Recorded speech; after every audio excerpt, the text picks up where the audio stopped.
Oh, hi there. Cello. Hey now. Hola. And ba weep grana weep ninny bong. However you want to say it. Welcome to that Kev 1 show.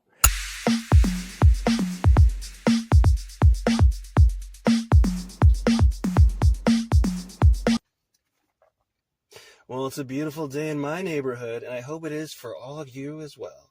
It's been hotter than Tartarus here this summer, but get ready to chill with today's special guest, for you've seen him in many of beloved shows and flicks. From at least a dozen episodes or more of Better Call Saul, to Obliterated from the creators of Cobra Kai, to the award-winning Thank You 5, which a lot of someone on my crew was crowing about that I gotta check that out later, to Roswell, New Mexico, Flamin' Hot, which I know blew up on Hulu, the crime dramedy Maggie Moore's, which I was telling everyone to see. A lot of you probably saw it with John Hamm. And as the ominous Yorg as the right-hand man to John Malkovich. He's in the upcoming The Lost Bus with Matthew McConaughey, but you don't have to wait on by the curb for him. We have him right here, right now, the legendary Peter Diseth. Welcome to the show. Hi, thanks so much for having me. Pleasure to be here. Oh, yeah, for sure. Of course. I mean, man. So much gravitas, so many roles. You're one of those actors that, like, you see you and you know it's going to be a quality picture or a quality TV series. You're always in good stuff that I've seen, you know. I mean, maybe you're somehow in something out there I haven't seen that's so bad it's good. I don't know. But it's always I'm like, sure, okay. I'm sure there are a few of those, yes. But yeah, I've been really fortunate. Very lucky. A lot of huge IPs and everything. I mean, you've been in nearly like countless beloved projects, like I said, and most recently the top 10 film Opus on HBO with John Malkovich, as I said. What do you get recognized from the most, would you say? I'd almost guess Better Call Saul if I was betting, but Absolutely. Yeah. Better Call Saul. Yeah. I get a lot of shouts of petty with a prior. Oh my god, nice. You guys sell. And then relax. Well, I was gonna say you should sell merch with that, but you might get in trouble with Gilligan and the whole crew, maybe. But I don't want to get on Gould's bad side. Yeah, you want to get in cast those things. That's right. Oh man, what was it like not just like living in like a Breaking Bad universe, but when you first got the call or however you were told about it, that you were going to be, joining Better Call Saul as Bill Oakley? Was it? It was incredible. I mean, in hindsight, it's like what a gift. At the time, it was really kind of a mystery. No one knew what the show was when the audition popped up. Obviously, Peter Gould and Vince Gilligan nailed it down, but publicly, no one really understood if it was going to be a half-hour comedy, like a workplace comedy, or an hour-long drama, like Breaking Bad. It was, I wish I had the email in front of me from my agent, but it's like, we don't know what this is. We don't know what kind of show it is. Really? This isn't the real script, but it's a simulacrum of it. So do your best. That's incredible. That's a huge, wow. It's insanely amazing golden nugget of trivia for the Breaking Bad universe. Because, so you're telling me that they didn't exactly know what they wanted to create? They just knew it was going to have Better Call, Saul at the middle of it, or?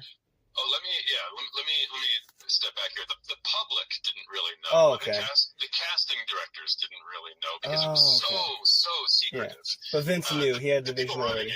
Vince and Peter, they certainly knew. They had it all mapped out. That's what I figured. I figured you meant it almost like a Marvel way of, okay, we love you. We want you to play this, Dark Captain America or something, but we're not going to tell you what, quite yet.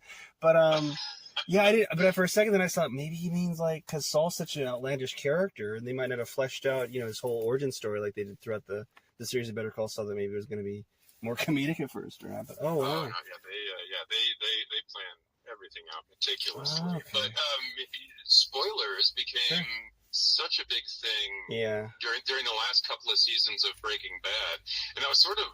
In the industry in general, the film and TV, they became such a big thing with the rise of social media and people, doing digging online detective work to try to figure out plot points and all that jazz. So it became such an issue near the end of Breaking Bad that I think Vince and Peter sort of learned their lesson from that and decided to keep everything as close to the best as possible until the last possible moment. So.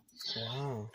Yeah, I had no idea what I was getting into. just that it was a sequel of sorts to Breaking Bad. So without, I guess you probably wouldn't get in trouble for any of it now, probably. But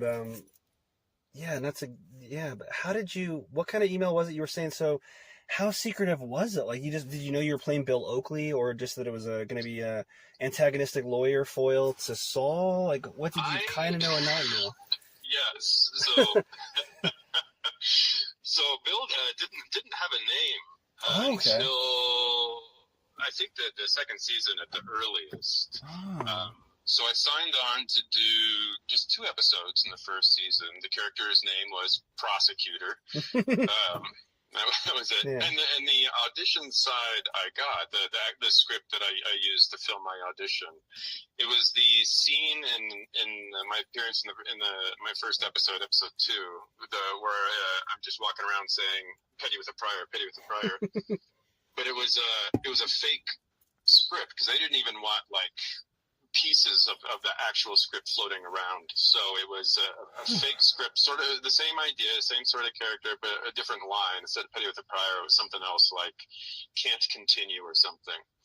So I have to say this like 6 or 7 times in a row while the Jimmy character, who had a different name in the script, was trying to get me to do something. So it was a really bizarre audition experience. Because there weren't any monologues, there wasn't a lot of character work, there wasn't a lot of this and that. It was just me repeating the same line. It's like a combination lock of acting. It's almost like it might be a nightmare for a certain type of actor if you're used to like overstudying or living in the character, or it's I'm such a minor trying to get every little detail I can out of a script when I'm auditioning, because I have such an issue sometimes with really understanding tone when I'm just looking at a script. So I'm always freaked out that I'm going to play, do an audition very serious, and it's like a Farrelly Brothers movie or something. Yeah, you don't want to be Eric Stoltz in Back to the Future and then get replaced by Matthew Fox.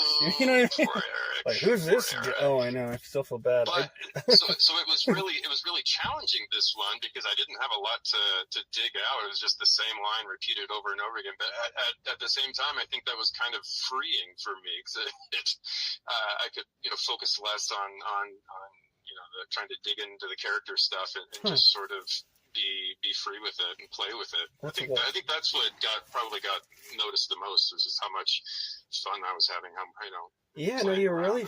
Yeah, I mean, So how soon before shooting did you get the actual script? Did you get less secretive at times, or after you first that cherry was broken, or was it every script was like that? It was. Let me tell you, I would get, for the first several seasons, I would get my scene emailed to me or mailed to me before shooting began. Okay. And everything else, like above or below my scene, was just blacked out. It was so secret. It was like redacted, which actually was fine with me, because I was such a fan of the show. I liked to sort of watch it as it aired, as a fan, and experience it on the screen. But also, Bill, my character's scenes were so self-contained in their own little universe within the episode that I really didn't need the context of the larger plot until the final episode, the series finale, which I'm in more than any other episode throughout the series. And the first scene we filmed was like halfway through the episode inside of an airplane. Because we got the set early, so we had to film that first. And it was the first time I said, I don't know what I'm talking about, and I need to see the rest of the script, because I have no context for what I'm saying. Everything going on, So I went up to the producer, I think it was Jen Carroll, and I was like, is there any possible way that I can read this script? I'll go into like a secret room and read it with somebody over my shoulder, or I'll burn the copy, or maybe somebody can just tell me to me. And she's like, "Oh, Peter, of course, we'll send it to you." And they emailed me the whole script, which made me wonder could you have done the whole time, maybe? If I could have done that the whole time throughout all the seasons. But, for all we know, people in catering were just asking it the same way, and they got it. Yeah, right. All you have to do is ask. How many calories are they burning? Is it intense? Yeah, but that's wild, huh? Yeah, that final season, I don't want to spoil it for anyone who hasn't seen it. I know it's been a couple of years, right, since the finale, but I don't want to ruin it for anybody. But yeah, it almost would seem like a different show. Man. Oh, jeez, that is so wild. I mean, did that feel kind of did it make it feel more important in a weird way? Like I'm part of the elite, or like you're almost like a secret agent, kind of all these redacted scripts beside your phone. Yeah, it was kind of neat. Yeah, it definitely made me feel like I was a part of something, special, that something that needed to be kept, safe, sacred. It was a pretty cool feeling. Yeah. Man, that is just wild. Huh. Yeah. Huh. Any hopes for a spinoff? Did you ever like drop a hint or a joke, even jokingly or half jokingly, like, hey, Oh my gosh, Oakley can have his own, I would jump at anything, even not in the same universe. Anything that Peter or Vince do. Oh yeah. In the future, I will be there. I will dress all in gray and pretend to be a rock in the background. Literally anything. The way to serve catering, I'll be there. Could be in Rock Lords from the GoBots or something like that. Yeah. The serious, gritty retelling by him. There was a funny. I don't remember who made it. If it was Tom Schnauz or one of the other producers, but during the last season, they took a screenshot of my character in one of the episodes, in one of the scenes, like looking over my shoulder, and they put a little graphic on it with a fake TV show title called Dark Oak. Oh, I like that. That was very funny. It was not at all serious. That's yeah. But did they have like a really inside info? It was just a joke. Yeah. But it was. Yeah. Was there like a really cool font to it, or no? Like a really official graphic? Yeah, it was super awesome. Serious. Yeah, it was a real AMC drama. It was funny when you were saying when you were talking about how it was so self-contained with Bill Oakley. It was almost like I can almost imagine like a little like sub chapter for those episodes where it says like a court date with Oakley or a date with Oakley or something like that. That could be a little spinoff or something. Absolutely, yeah. Oh man, that is so freaking cool. Was there a lot of improv on that set? I mean, with Bob Odenkirk at the helm, or you would think that there would be. And going into it, I certainly expected. I'd never met Bob really in person. I'd run into him a couple of times before we started filming, but I'd never worked with him before. So all I knew him, from was his work, from Mr. Show and the brief stint on Arrested Development, and so I knew him as this high energy comic actor. So I assumed going in that it was going to be a really sort of raucous set, but it wasn't. He was very focused on the job, and we all just trusted the writers implicitly. So there was not a lot of improv at all. We hit every word, every comma, every period. Oh, really? Okay. Of those scripts, because those scripts. I mean, those scripts are the closest to literature that I've ever come across in this business. They were just beautifully written, and none of us wanted to do anything to even bend them a little bit. And if we did have an issue, then we would talk with the writers who were usually on set at least before COVID, and the directors, and we'd have a conversation about it. But no, there wasn't a lot of riffing. Oh, okay. Huh. And did it all film in New Mexico? I want to say right, or it did, yeah. They bring it back, yeah. It did. All my stuff was in, as far as I can remember, everything I did was in Albuquerque, mostly downtown at the old federal courthouse. And they filmed a lot, in the sort of surrounding wilderness. But it was all within like 100 miles of Albuquerque. Wow, yeah, Hollywood's just kind of everywhere now, like Marvel's in Atlanta, essentially, and yeah. Yeah, it's a changing, an ever-changing landscape. I remember being a kid, I'm going to be an actor for sure, and like, you'd get a serious girlfriend, and you'd be like, thinking, oh, I'm probably going to marry her, when you're a teenager, you're like, I'm probably going to marry her, and you're like, oh, wow, what do you want to do when we go to Hollywood? And she's like, I'm not going to LA, and you're like, oh, no, this might not work out. Oh, shoot. Yeah, but now it's like kind of everywhere. It's like you watch something that says some reality show with quote celebrities and quote, and you're like, who are these people? And it says like someone you never heard of, and it's like TikTok influencer, and you're like, okay, well, or something like that. This YouTuber has 2 mansions, okay. Yeah. Oh, so speaking of like Hollywood everywhere, and you being in New Mexico for that, did you stay at a hotel? Did you get like your own kind of place because you're there? No, believe it or not, I actually live in New Mexico, so I got to just go home every day. Oh my God! Did you already live in New Mexico, or at the start of it you moved? Or I did, yeah. Oh. No, I'm I'm a local boy. Not born and raised. My wife is from here, and I met her. We were doing theater, doing a national tour all over the country for a few years, and then we wanted to be stationary for a while. And her grandmother at the time was not in great health, so she said, "Why don't we just go to Mexico for a little bit?" And then, 15 years later, still here. Wow. But no, I came here not having any idea about the film and TV environment landscape here, or the theater, the live theater, which was huge here when we first moved. There were a dozen stages and 24 companies. If you wanted to be in a play, there was probably auditions, every weekend, every other weekend. So that's what I did mostly. Is I just did theater, and then eventually dipped my toe into the film and TV world because it was just booming. So we moved here. It was I think they were filming or airing like the 3rd or 4th season of Breaking Bad. So it was right when it was really taken off. Oh wow, huh. That's really awesome. You lived there, and you're in like that universe that's like the king of that state. Film-wise, claim to fame, Hollyweird wise, or whatever we call it, right? But yeah, that's awesome. Huh. Wow. That's so awesome.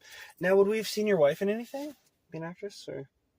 She mostly did stage work, but yeah, she's been in a few things. There was an independent film made here. About 10 years or so ago. I'm terrible with time. Between 10 and 15 years ago, called The Merry Maids of.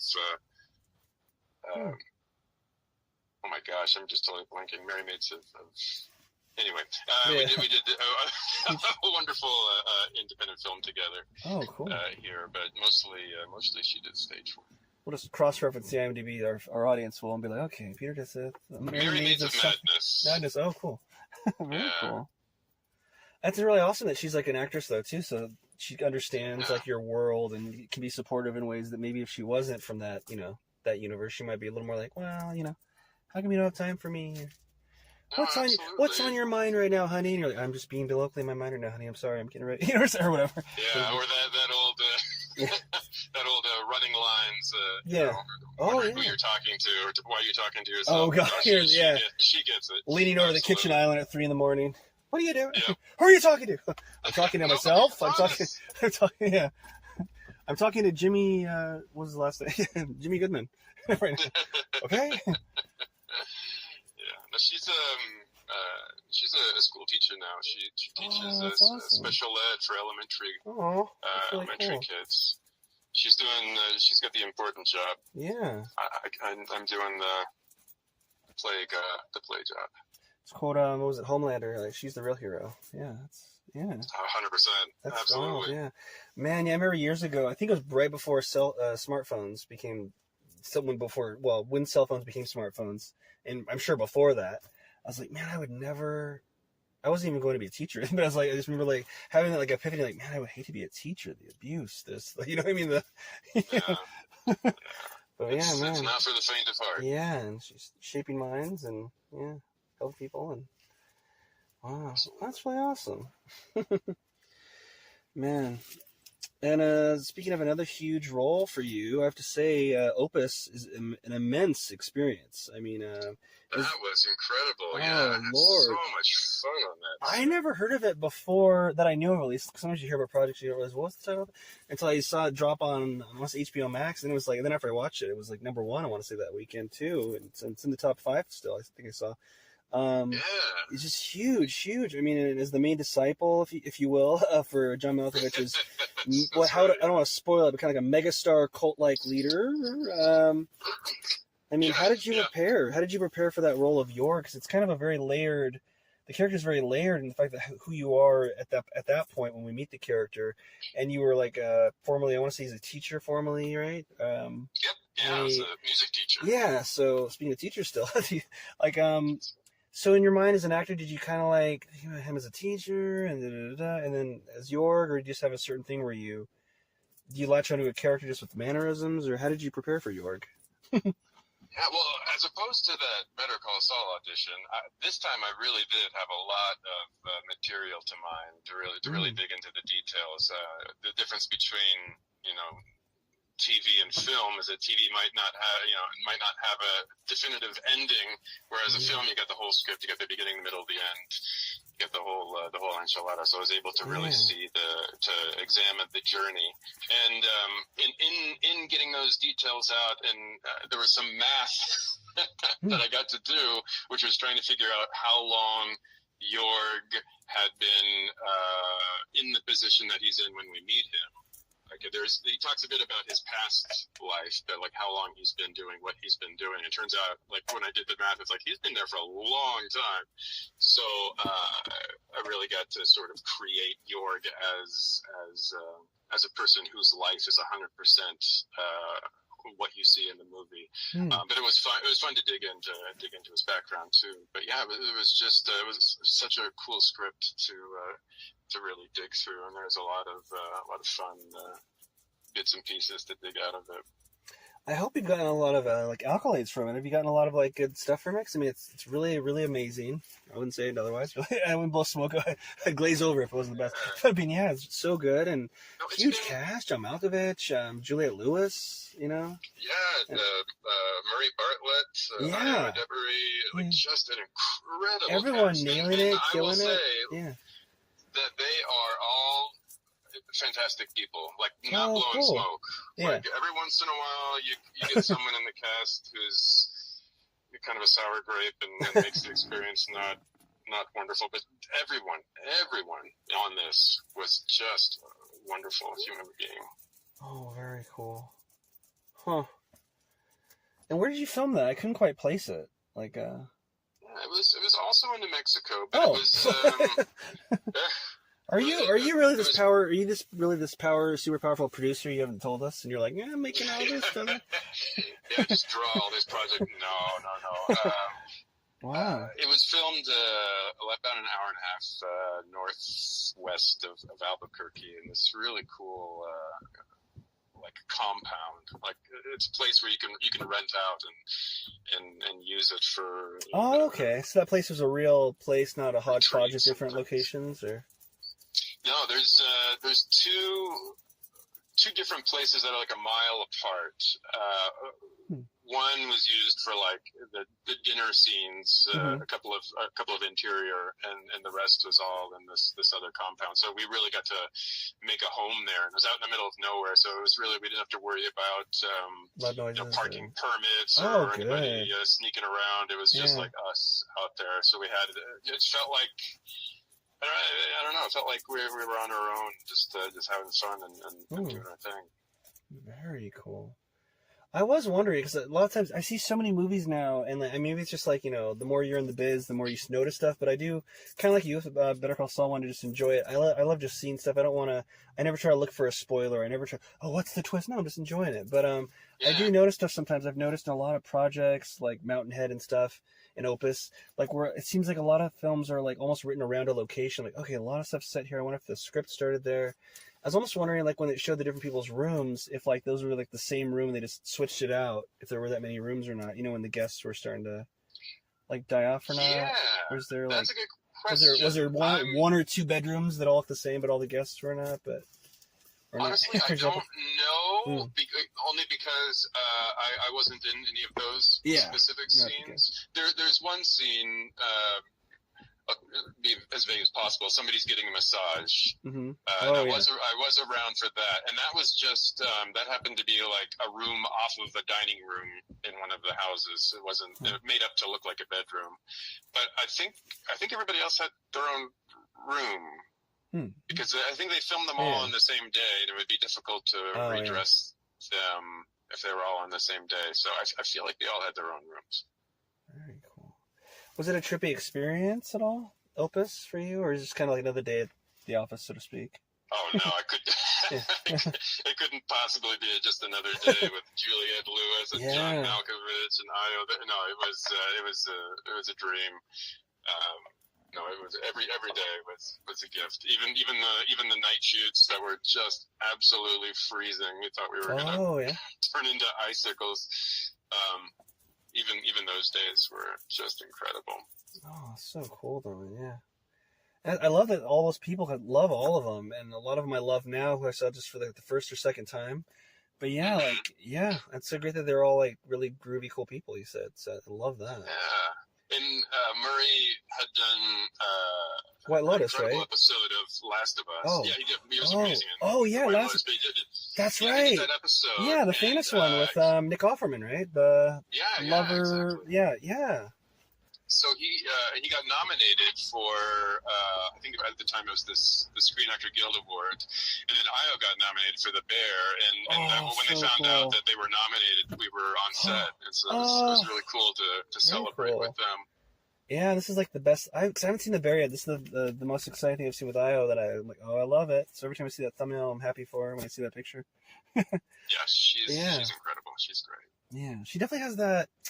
I think Genesis. The kind of main character energy really locked down. You know, some people are like, this person's very much character. This person's very main character-y.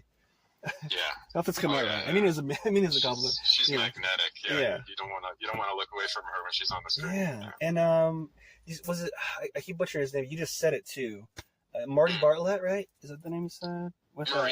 Murray Bartlett. Yeah, I ever saw him on White Lotus, and I was like, who is this guy?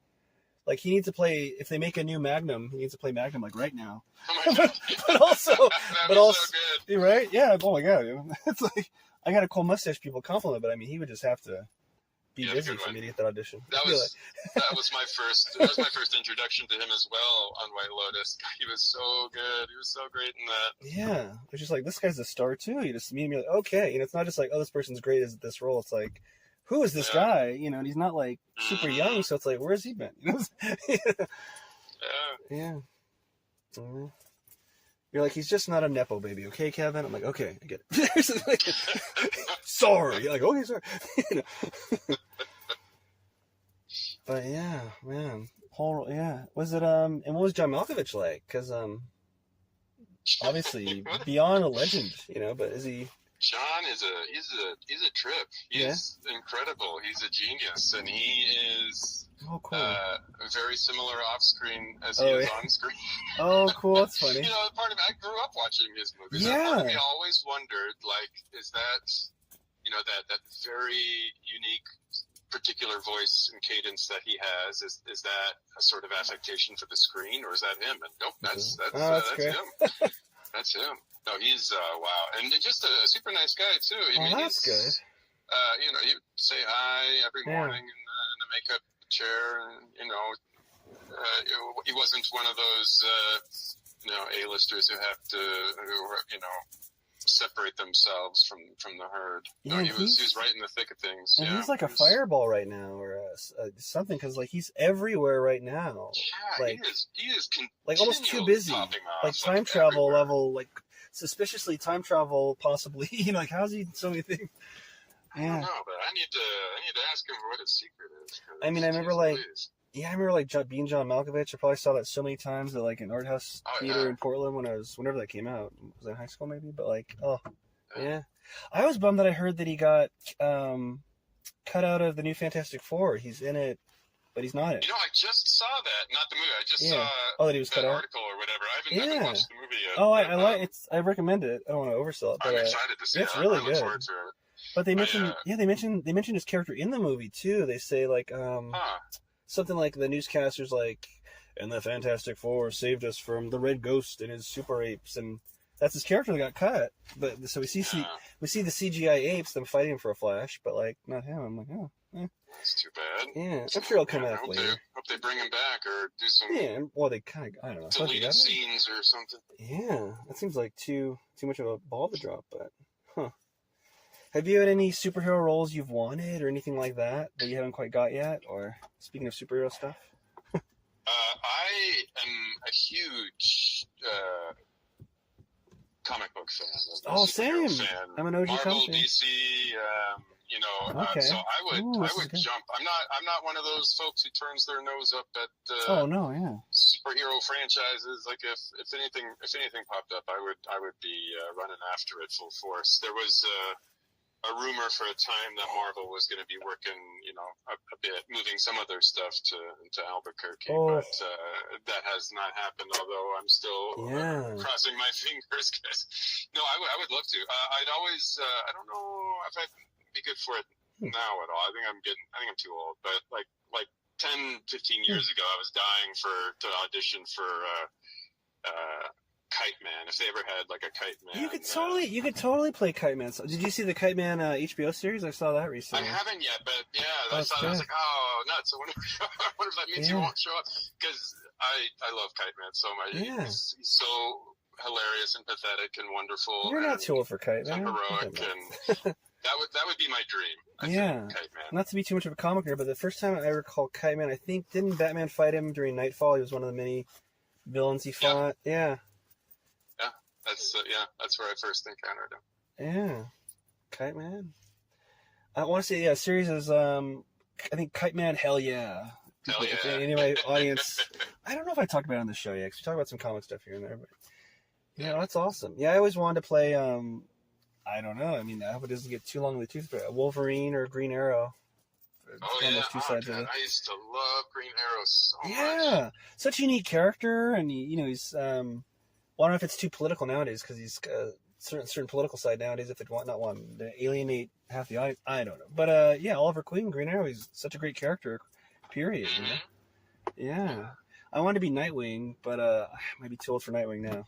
Yeah, maybe. Yeah, I don't know. I mean, I could voice him in an animated. I don't know what James Gunn has planned for the whole universe. I think there's hope, bro, because, and he's great, by the way. I'm not putting him down in any way, whatever ageism. But what am I blanking on his name? Every girlfriend I've ever had has a crush on him. Nathan Fillion, he's not the springiest of chickens, but he's awesome, by the way. Is Guy Gardner in Superman, and Oh, that's true. That's true. If he could play Guy Gardner, he could definitely be Kite Man. That's for sure.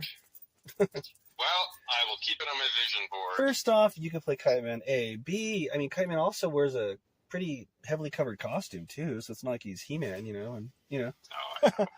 But yeah, I think he'd be a great Kite Man. You should I don't know, send a tweet or something. Remember Simon Liu? He got Shang-Chi for Marvel by just doing a tweet. Do you remember that story? Yeah, he just said something like, "Hey, Feige, hit me up," or Shang-Chi ? So. All right. Yeah, I've been doing a lot of some posts on my Scottish Keto Guido channel for fitness. Maybe I'll do that when I'm flexing next, like James Gunn, Green Arrow, there you go. Feige, Wolverine. Hint, hint, wink, wink. I mean, I'm 6 feet. I'm not 5'6" or whatever Wolverine is in the comics, but I mean, of course, that'd be still a step down from Hugh Jackman's 7'1" or whatever, however tall he is. That's true. And he's great, by the way. We love our Hugh Jackman. Yeah, he's wonderful. Oh, that's awesome. Any other, so you're a comic fan, any other little tidbits that fans might not know about you? They want to know more about Peter Diseth? Avid comic fan. I'm a comic book fan. I am a compulsive reader. Mostly horror, sci-fi, fantasy, mystery thriller, the so-called genre stuff. But, I can't stop. I think it's part of my neuropathy, but I'm always listening to audiobooks or hell yeah, or reading. Right now I'm really into I'm dipping my toe into the world of Dungeons and Dragons, which I think is wonderful. Yeah, I've been listening to this great podcast called Dungeons and Daddies, which is so funny. It's so good. That's funny. Are they a bunch of single dads who play Dungeons and Dragons, or why is it called Dungeons and Daddies? They're performers who, at least in the first season, they play dads who get sucked into the fantasy world, and they take on archetypal character, the sports dad becomes a barbarian. You're blowing my mind. Whoa, this is crazy. It's so good. You're telling me it's like a performance. It's not just people talking. It's it's both. It's actual play. So they like a serial roll dice. They say what they want to do and they roll dice. But they also improv. They also perform as the characters. So it's this really interesting combination of performance and gameplay. I gotta check this out, Doc. That's wild. That's so good. So yeah, that's okay. Well, reminds me. I remember basically when I was a really little kid, but I remember loving this intro. I remember there was a Dungeons and Dragons cartoon. And where I think they had live action people, almost like a music video, because MTV was really huge at the time. And they're walking around the intro, and all of a sudden they get sucked into Dungeons and Dragons, and then it's the animated series that shows that. Yeah. And I think that the punk rocker becomes an archer, maybe. I'm probably gonna mix it up, I'm sure. And someone else, the heavyset kid becomes like a, elf warrior or something. I'm like, what? And I'm like, oh, cool. It must be, I bet it's inspired by that a bit, or the spirit of that. Huh. Yeah. Interesting. Huh. I used to always want, when I was younger, I was so enamored by the idea of role-playing games and tabletop role-playing games. But I never had anyone to play with, so I was that sad kid who bought this Hero Quest, this big old tabletop RPG game, and then I would just play by myself. I would just fill out my own character sheets and move my little fellow around the dungeon, and it was so... I had a great time. Looking back, it seems kind of sad, but I had a great time. But well, you also create a lot of your own characters. Maybe that's another thing you can produce one day. Huh? Yeah, there's lots of creative opportunity in the game. So yeah, I'm into that. What else? I don't know. I'm a dad of a teenager, so that's sort of it consumes my life in the best possible way. That's awesome. I mean, I don't have kids, but I kind of do because I'm an uncle. So I have two nephews that, like, man, one's like a mini me. You could almost raise my kid, and then I love both so dearly. One's 5 and one's 3, but teenagers, woof, that's got to be its own adventure. It's wild, man. It feels like she was a baby in my arms, like 2 days ago. Oh yeah. Like, it's time loses all meaning when or if you become a parent or a guardian. Like days become weeks and weeks become minutes. It's weird. Well, it's like, as an actor, it's like another selfish. I almost didn't want to. I mean, you almost don't want to have kids just because then it dates you. It's like, well, if your kid's 18 or 20, how old are you at least? You know what I mean, kind of type deal. And now it's like, now I'm an uncle, so yeah. Oh man, though, that's so. So do you feel like it keeps you young and ages you having a kid, or like the stress? Yes, that's exactly right. It's a strange dichotomy between, like, I feel so old because my body is so tired, but also, I get to have fun, watching cartoons. Yeah, you probably know more about kids cartoons. You probably know about kids cartoons than I do. Like, hey, you know about blah blah blah. I know a lot, and there's some really good cartoons out there. Like, oh, really? I'm so grateful to have a daughter that opened my eyes to all sorts of, like, Amphibia and Owl House and wow, I check this out. All these great ones. Adventure Time. I know Adventure Time. Yeah, I know that one. Okay. Gravity Falls. Oh, I've heard of that. I thought that was okay. That's I thought it was more of a mature. That's okay. Gravity Falls. I mean, okay. It's one of those ones that straddles the line. Like, little kids like it because it's silly and funny, and grown-ups like it because it has some grown-up jokes and the lore involved. It's a great title. Yeah, this might lead you. Imagine you get into one of these kind of kid show projects, or something like that. Oh yeah, and that's the voiceover acting. That's kind of the sweet gig for this line of work. Well, I've had a lot of guests that have been doing a lot of guests I've had do voiceover work, and I keep thinking, after I watch the playback, I'm like, I should do a voiceover or audition at least. You know what I mean? Yeah. For real. Like, why? Those people, those actors doing The Simpsons. I mean, they've been working for 30 years. They get in the recording studio for like a half an hour for an episode. Isn't that crazy? Knock it out. And of course, I mean, they're incredible. Oh yeah, performers, but. Like it sounds like a sweet gig. I was almost gonna do a posting like, when you realize Simpsons is still on the air. I'm like, I don't want hate for people who watch it all the time. Because I remember as a kid it was so important to me, but then I was like, wow, Simpsons is still on the air. I was watching South Park. As old as we are. Isn't that crazy? Yeah, it's like, whoa.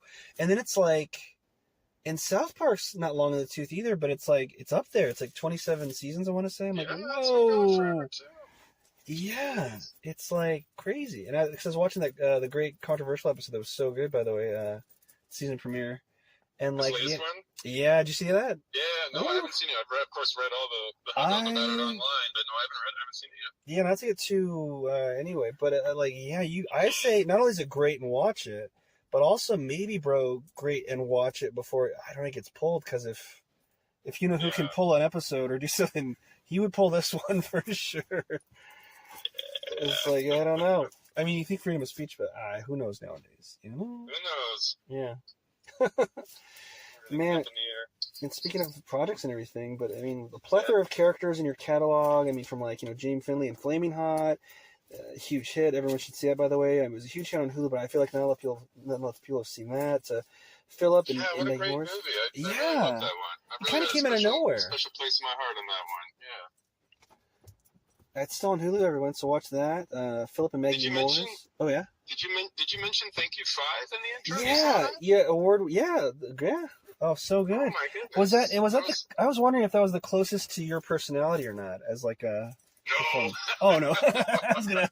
You're like, no. No, I think. I was probably channeling a little bit of Michael Scott for that one. Okay. From The Office, but no, that was what a wonderful. That was great. That was just some friends and I. I mean, they really? did all the work. They wrote it and directed it, but it's all people I know here in Albuquerque, Stafford Douglas, and Colin Borden, and.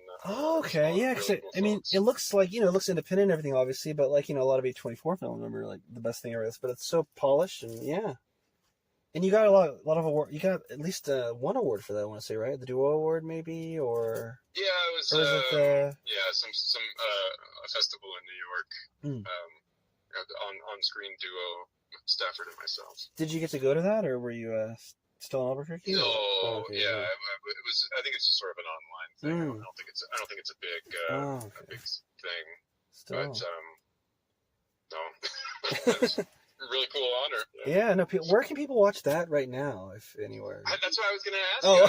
No, I can't find it. Oh no. Because I wanted to revisit it the other. Because what happened is I bought it on Amazon, like on Prime Video or whatever, which I can't figure out. So it's probably just on me. But I bought it years ago, and like I can't find it now. I don't know where it went. Because I want to streaming, but my purchase copy. So. Frick, I really want to promote it where people can see it. You know what I mean? But it's a lot of fun. It might have been. I'll ask the folks who are running the show there and see if they know, and then I'll let you know. I mean, I don't want to say YouTube everybody, but I mean, they can be able to find the trailers and stuff. I mean, it was on there. I'd say go for it, but I don't know that it might be. Maybe they popped it on YouTube. I don't know. I don't know. It's a mystery. Yeah. Yeah. What's your name? Peter Pryor on that, right? Maybe or. Yeah, Pete Pryor. That's right. Okay, that's right. Yeah. I'm thinking Peter because Peter. Yeah, presume. Okay. Hey, whoa! Was that meant to be? Because that's before Better Call Saul. Yeah, Pryor's. I didn't think about it until you just said it out loud. Hello. I don't know. you start having ideas like, what is happening? It's all connected. Oh my God. The singularity of your roles. Huh. Well, that's probably the one you would answer, but I was going to ask what performance you'd want to shed more light on, but probably that one, I guess, right? To your fans that might not have seen that one, it. and honestly, I think one of the better things I've been involved in is something that like hardly anybody has ever seen because it is just on YouTube. It was the most fun I've ever had, and I think there's a lot of really amazing bits in it, and it's this really weird show that I filmed with some really talented friends of mine in New Mexico, and it's called Overlook New Mexico. Just search it on YouTube. I think there's like 10 or so like short episodes, like 5-10 minute episodes, and it's essentially like the small town overlooked New Mexico, and it's a city council meeting. It's like C-SPAN but fictionalized, and it's the most zany, hilarious thing. And I revisit it now and then. I really love that so much. I wish something could have come from that, but I play this sort of failed actor. Who doesn't know he's failed, but he's on the city council and he's always trying to grab the spotlight. It's wonderful. It's so good. I love it so much. I wish everybody could see it. Maybe you guys can revisit it, like in like a film or like a short film or big film, like an independent film I or keep hoping pilot. So. Like there's still not been anything like it. Not quite. Yeah, I wouldn't say sort of either. fictionalized town meeting. Like I really do feel like it was rife. Right material. But, I'm not saying they copied, but I feel like other things have kind of not replicated it since, but like had, like I don't know if you ever saw What We Do in the Shadows, which is kind of like The Office, the way it's shot, and they have the documentary style. Yeah, but they have a city council meeting, I think, in the first or second episode, where the vampires are there being bored, and the energy draining vampire just loves it because it's that's like right. Yeah, that's exactly right. Yeah, and like I was like, I think they might have copied, or not copied, but like, at least we're inspired, perhaps, or maybe it's just a quinky dink. It was. I doubt it. I think like 1,000 people have seen Overlook, but No, it's a really unique, really, in my opinion, really funny thing. So I wish people could see that. And then I have a movie coming out this fall that I think is really going to be something special that I hope folks see, called The Lost Bus. Oh yeah, it's Matthew McConaughey, right? And yeah, Matthew McConaughey, a lot of Yul Vasquez, a lot of Rosario Dawson, America Ferrera. Yeah. Oh yeah. Huh. Yeah, that's gonna hit. I think the theaters for like a month in September, and then it'll hit Apple TV Plus in October. I don't have the exact dates in front of me, but yeah, that's gonna be a really really good one. Yeah. Directed by Paul Greengrass. Oh, okay. Hell yeah. Yeah. What can you tell us about that without spoilers or getting in trouble? Sure. Yeah. Well, it's based on a true story, so there's not too much I could spoil. But nevertheless, I'll keep it vague. But it's about the Camp Wildfire in California, which at the time was the deadliest wildfire in California history. This is in 2018. I think it still is because the trailer said it is, but I don't know how it compares with just the horrific Pasadena fire just recently. But anyway, it takes place during that, and it's the main story, the A story, if you will, is about a school bus driver who's being tasked with getting these school kids out of danger, and it was really treacherous gambit. It was a really awful experience. So that's Matthew McConaughey. He's the school bus driver trying to get everybody to safety, and I'm on sort of the other end of it in the war room or whatever with all the firefighters and stuff. I play a representative for PG&E, the electric company, who it turned out was actually responsible for the fire. So it's just me and another bad suit getting yelled at by people. Yeah. It's sort of my sidecast. Yeah. Exactly. But it was a lot of fun to do, even though it's a very serious subject matter. But no, I'm excited for it. I think it's gonna be a good one. Everyone look for that. Yeah. I'll catch it in theaters because I don't have Apple TV. I think that's like the one app I don't have yet because I keep being like, God, do I need all these apps? And that's like, I should get Apple things. There's a lot of shows I'm missing out of. Like, everyone tells me to watch Ted Lasso. I know that's good just from the legacy of it. Severance. And Severance. The new Gilligan, starring Ray Seahorn, the new show Pluribus, that's coming out on Apple TV. Oh my gosh, yeah. Too. So yep, you and we both need to get ourselves some Apple subscriptions. I keep almost canceling Disney Plus because I don't watch a lot on it, but when I do watch them, it's important to me. I've been waiting for Thunderbolts to drop so I can watch that. Maybe I'll do that, then I'll drop and get Apple. But it's like, I mean, I could just get another streaming service. Just like, it almost just feels like not defeatist, and it's like, how much time do you have and everything? And you know what I mean? I'm with you. Yeah. But yeah, I'll catch it one way or another, probably in theaters. Yeah. Man, speaking of theaters, you're a lifelong Stephen King fan, I know. What's your favorite? Absolutely. What's your favorite work of his? Oh God. Or one, That's difficult. Oddly enough, Pet Sematary is one of my all-time favorites, and it's I say oddly enough because it's kind of a comfort read for me, which is really strange because it's one of his most bleak stories ever. Like it's really horrendous, but I think it's because I know it so well and I've read it so many times that when I pick it up again, there's this comfortable feeling of being somewhere familiar. Like it feels good to be with characters again, even though they do terrible things. But I love Pet Sematary, Misery, and I think my all-time has got to be It. Just for the scope of it. I mean, it's basically like every genre of horror story all combined into one giant epic. That, and of course the Dark Tower saga is just incredible. Basically anything he writes, I'm down with. I'm trying to think. I'm trying to think one you didn't name that I like a lot. One, I got to read the book of it, but I've seen the movie, and I love the movie so much.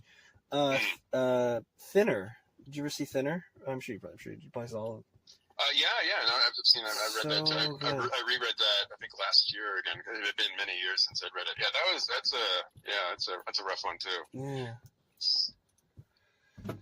Oh man, yeah, we're filming this independent film still, Ghost Toasties, and we're filming it at the location where they filmed Rose Red. They have all these Rose Red posters like around corners and stuff. Cool. So I was like, yeah, and I guess they filmed. They might have filmed Hill House. They filmed Bly Manor there for sure. Yeah, so I'm like, oh yeah, so it feels kind of cool to have this like that gravitas of when you're playing pool there. There's the Rose Red poster, or this and that. They're like, that's awesome. I remember watching Rose Red when it came out, watching it as it aired on TV. That was wonderful. And speaking of Hill House and Bly Manor, that's somebody else that I would drop everything to work with in a heartbeat. Mike Flanagan. Yeah. What a powerhouse director he is. What a wonderful storyteller. I feel like he has something else coming out soon. He does. It's actually a Stephen King adaptation called The Life of Chuck. Oh, okay. It's based on a short story or novelette of his more recent one, but it's more in the vein of like Shawshank than his horror stuff. It's more drama, more slice of life stuff. But everything I've heard about the movie is that it's incredible, that it's just amazing. So okay, I almost have to be him. Yeah, I've never seen anything bad from him at all. Like say there's something that's not as up your alley as something else. It's all just like, kind of like it's gonna be quality. Yeah. Well, that begs the question of: is there a dream Stephen King project you'd love to adapt or be in another retelling of? Maybe the world of It, from what you just said, but or maybe there's just one where you're like, I'd love to play this role in something, or this brought to life. That was disappointing. I felt disappointment, even though I knew that it was impossible for me to have been a part of it. But I recently saw the trailer for there's a new series coming out that takes place in the It universe. Universe. Welcome to Derry. I'm like, oh my god, I would have killed to be on that show, but oh well. No, I would do anything. I would do anything. Stephen King. Do you ever yourself or push your agent or management team to like, hey guys, push me into this when you hear about something like that? Yeah, if there's something coming that I'm really looking forward to, then I'll say be on the lookout for this. But I've been staying fairly close to home the last several years, just mostly into Mexico, because I've been, with my daughter being so young, I didn't want to be out of town for so long. But now that she's a bit older, I'm, ready to, go spread out and go wherever the work takes me. But of course, right now we're in a giant slowdown, or the Great Contraction, I think they're calling it, where there's just hardly any work right now. That's wild. Bad timing. And we had the SAG-AFTRA strike not long ago. Man, are you seeing? Yeah, it's been a really rough few years, not just for actors, but for crew, for everybody above and below the line. It's been really hard. There was the strikes, there was the fires, the pandemic, fires. It's just nonstop, and who knows what the studios are doing and where they're putting their focus. But looks like they're trying to save money a lot. Canceling shows and canceling projects before they get a chance to. It is just wild. It's hard. Yeah, it just feels very. I don't know. I hope it's kind of a scary time across the board in a way. Yeah. It's like all powers that be are kind of tightening everything. Yeah. Huh.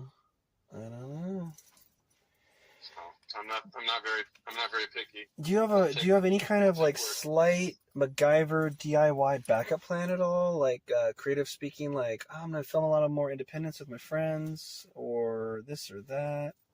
Yeah, like for downtime type stuff. I'm always on the lookout for something that I can do on my own, whether it's a short or a film with friends, or I like to write, so I've been working on that.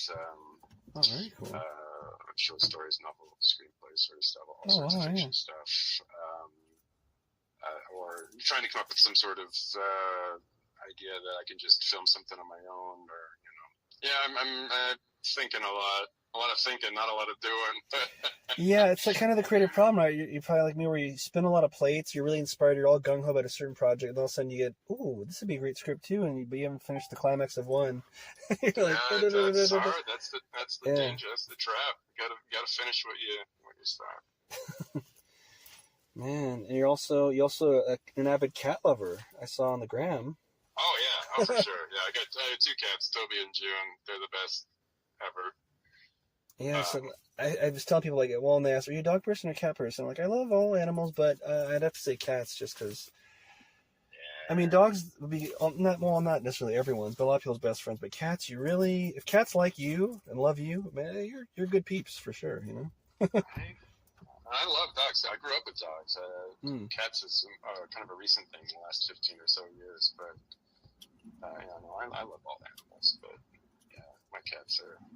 And I try for the social media stuff. You know, I try to stay private about my family. I don't want to post my daughter's picture all over the place, and I don't want to bring them into any weird, fan situations. So I really just post about what I work on, and then my cats. So there's a lot of cats. Watch that be your thing. Like when, say, some show gets brought to a screeching halt because of a pandemic or what have you, but then your cat, Graham, blows up, and you're like a cat influencer. And then you're like, there we go. Oh boy. Oh man. So Kite Man's your main, like, white whale, you'd say, in DC. Yeah, I suppose so. Is there another? I have to really think about it. Like, that's the one I've been thinking about for years, but there's got to be some other ones out there. I feel like since you're a writer, you should work on a Kite Man script, and that's true. And there's the New Order, James Gunn, and you might really. Yeah. And you said you didn't see Superman yet, or no, you didn't see Fantastic Four. No, we don't get out to the theater very much. So I still haven't seen Superman or Fantastic Four. Well, I could say, yeah. Yeah, oh, you should see both. They're both really good. And one thing I'll say as a comic fan you'll appreciate probably is they dive right into it. You might know this already, though, but they dive right into it. You're just in the world of Superman. You're in the world of Fantastic Four. There's not, like, long, drawn-out origins for the 19th time, especially for Superman. But they kind of mention everyone knows the origins, but they mention the origins in a way here and there, sprinkle throughout some details. So you're like, oh, okay. But I mean, also, but they're very much just straight up in the DC universe. Like, James Gunn has so many characters, so Kite Man, I'm sure, is there somewhere, and he's not been cast yet. The only spoiler I'll tell you is Kite Man's not in the movie, so bro. Still some room. And so, was there kind of a certain role besides Kite Man, a certain kind of role you haven't gotten? You play a lot of, like, bureaucratic, people in suits antagonists. Is there a certain? Have you wanted to play like a hippie or a murderer or something, or someone that you just haven't quite played? Like, man, I'd really kill it as a, this the and that. honest answer is the boring answer, which is that anything, everything. Oh, well, yeah. That's the beauty of this job is getting the opportunity to, wear shoes that you would never wear in real life. So it's like, anything that's new, anything I'll do. I mean, I love the bureaucratic stuff. I love the sort of run of ineffectual villains that I've been playing, sort of bad guys that are terrible at being bad guys, which is always fun. And straight comedy, I'd love to get back into. My roots are in comedy. And I enjoyed being sort of a bit of the comedic relief in Saul to an extent, but I'd really like to get wacky sometime. That's a lot of fun. And you weren't like awful, and the character wasn't awful in Saul, really at the core. So I think there's more than potential for a spin-off, and even layers to see why Oakley was straight up. Keep my fingers crossed for the rest of my life that Bill can pop back up. I mean, of all the people that can get a spin-off, I feel like Oakley could, Yeah, I mean, I got lots of fan cast ideas of where the story could go, but I won't. Maybe you should like, as a wink, as a writer, make a Bill Oakley, like, just like as if it's already exists, like a Court Date with Oakley, episode 3, and just like write that script out, kind of like episode 4, the New Hope, chapter 4, and just like send its events like as a joke on his birthday or something like that, and then he's like, I like it. Like, oh, really? Okay, yeah. I'm in. Oh man.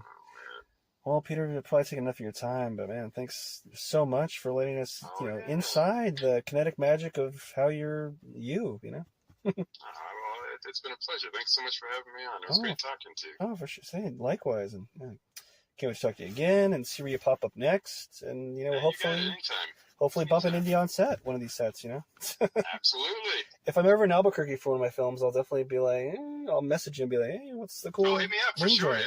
Hell yeah. Yeah. All right, man. Well, thanks again, and yeah, everyone check out all his stuff, including The Lost Bus, September 19th in theaters. Thanks again, Thank you so man. much. Anytime, man. Good night. And that was the scene everywhere, always engaging Peter Diseth. Catch him everywhere, including The Lost Bus, Opus on HBO Max now, and The Lost Bus will also be on Apple, as he mentioned, about a month later. This episode of That Kev One Show is dedicated to Ozzy Osbourne. Well, friends, the theater lights have come back on overhead. Please clean up the candy wrappers you snuck in and traverse safely. See you next week, or superfans online at patreon.com/thatkev1show. Good night. Hey friends, having a little too many, quote, rest days, end quote, from the gym? Well, look no further for motivation, keto recipes, mustache wax tips, and, fashion-forward awesome vibes with Scottish Keto Guido, a channel on YouTube. Now featuring, because of us, on our partnership, behind-the-scenes green room keto tips for all your snacking pleasures, and some behind-the-scenes talk from here on That Kev One Show. So check out Scottish Keto Guido today on YouTube. Hey, I believe that channel's free. Flex with us. This portion of That Kev One Show is supported by Bohemian Dream Gifts, made with organic and natural oils that nourish and hydrate your skin. Man, I don't know if it's the weather outside or the gym that was killing my skin, because my right elbow on the, it itched like the Dickens, like I was becoming like the lizard from Marvel Comics. I think it's that machine where you put your elbow in and do the lifts, for the bicep. But I was itching my skin like crazy during, I won't say who because I don't want them associated with rough skin, with one of our guests here in the near future here. But my right elbow was getting ashy and getting red and irritated. Anyway, I used some of the promotional cookie dough body oil from Bohemian Dream Gifts that they gave us, and my skin, I'm not kidding, came back. I can vouch for that one. The cookie dough body oil. The cookie dough body oil brought my skin back to life like an Evanescence song. I'm not kidding. My skin is smooth and happy again. 100%. You can buy cookie dough oil on Etsy at the Bohemian Dream Gifts shop. Check out their other stuff as well, but that's one that I swear by now. And as soon as my promotional one runs out, I'm going to order some myself. So go to Etsy and visit the Bohemian Dream Gifts shop today. This portion of That Kev One Show is brought to you by Coco Burry, the action and chic athletic wear for lounging, stretching, and going to the next level for yourself. I have the olive green pair of athletic shorts that I wear on the weekends lately, so I do my version of yoga. I'm not a yoga enthusiast, but I do my stretches and my karate and taekwondo stuff that I know, especially when watching Cobra Kai and the like. So come on, guys, buy your own pair and jump in today.